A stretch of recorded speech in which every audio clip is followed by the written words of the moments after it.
Здруженијето Етно Ризница по низа години го возобновува фестивалчето Распеено детство. За тоа како течат подготовките, кога ќе се одржи овој фестивал и каде, ќе дознаеме од уметничкиот директор на фестивалот Игор Трајковски. Благодарам што одвоивте време за овој разговор на Телевизија Плюс. Во тек се подготовките, што може да ни кажете, еве по низа години се возобновува ова препознатливо фестивалче. Точно, после 16 години направивме големи напори да повторно ова прекрасно детско фестивалче го ставиме на нозе. Со многу голем труд, веќе сме при крај со подготовките. Песничките се изработени, CD-то е готово, видео позадините во вид на спотови се изработени, го чекаме само денот 27, четврток, да видиме што сме сработили. Најпрви информација за граѓаните, овој фестивал за прв пат бил одржан 1976 година од тогаш истакнати музичари од градот.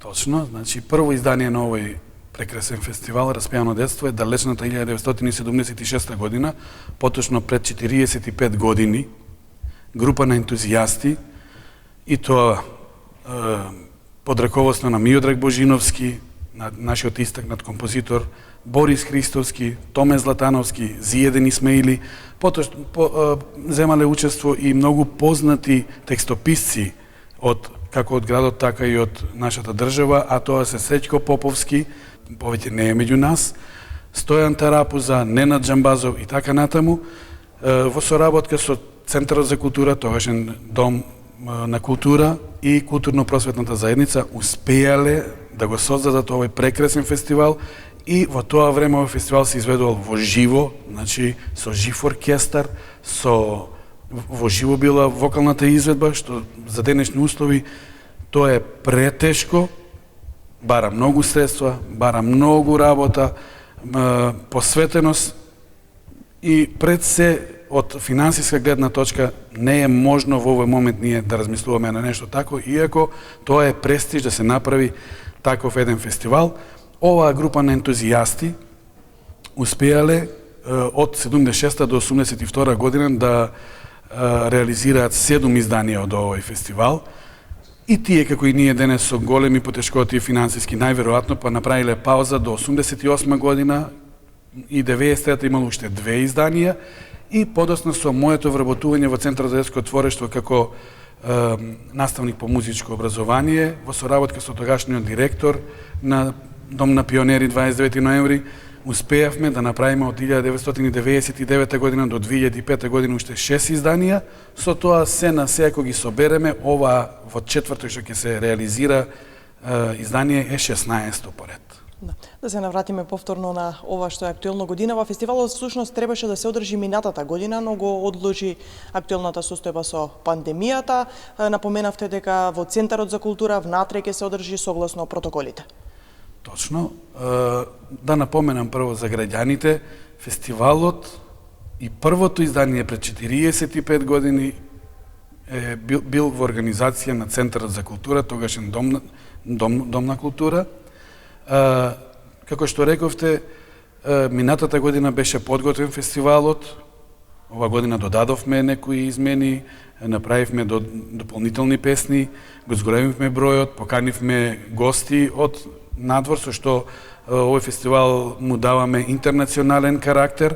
Да подсетам, им требаше да дојдат гости со физичко присуство од Молдавија, Црна Гора, Турција, Италија и од Бугарија, но поради овие пандемски случувања успеавме само двајца од Бугарија, и тоа онлайн видеоврска ќе бидат промовирани двете спотчиња на децата. И да напоменам дека имаме уште 3 госта од Крива Паланка, од фестивалчето Распеано Симиче, кој се одржа минатата година 2020. И исто така возобновено после 15-16 години. Дискот веќе е подготвен, колку композиции ќе содржи? Ова година вкупно на овој диск има 20 нови композиции, со се гостите што ги споменав, 3 бонус, тие не се на ова, ќе ги има на видео издание, бидејќи веќе се изведувани, сакавме да направиме да на дискот има само ново компонирани, создадени точно за овој фестивал. да не се повторуваме, бидејќи еднаш се изведувани, па уште еднаш, затоа решиме само новите да ги ставиме.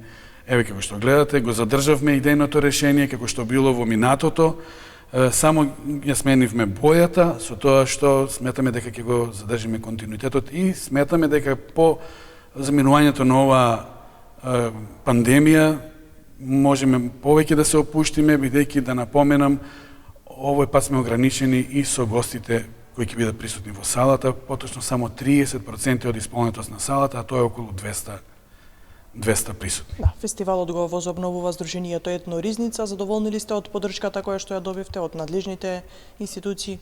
Да кажам дека половично сум задоволен, бидејќи се уште не знам зошто не препознаваат со вистински жар, секоја чест за Етно Ризница и организаторот кој се труди во целост да ги зачува, да ги возобнови, да ги чува трајните вредности во нашата држава, но од релевантните институции, како што рековте, како на државно ниво, така и од локално ниво, оваа година морам да споменам дека само не препозна, како и секогаш, градоначалникот Максим Димитриевски, кој издвои одредена сума на средства и се јавува како генерален покровител, а Хемофарм ни се јавува како генерален спонсор на фестивалот. За крај, подсетување за граѓаните, 27 мај, четврток, Центарот за култура, од колку часот? Точно, 27 мај, четврток, од 20 часот. Морам да ја поздравам и вашата телевизија, се јавува како медиумски покровител и не следи во чекор со се она што го создаваме и што со тоа оставаме трајни вредности на нашиот народ и на идните поколенија. Ви благодарам на одвоеното време. Благодарам и на вас. Телевизија Плюс и во четврток на 27 мај ќе продолжи да го следи ова детско фестивалче Распејано детство.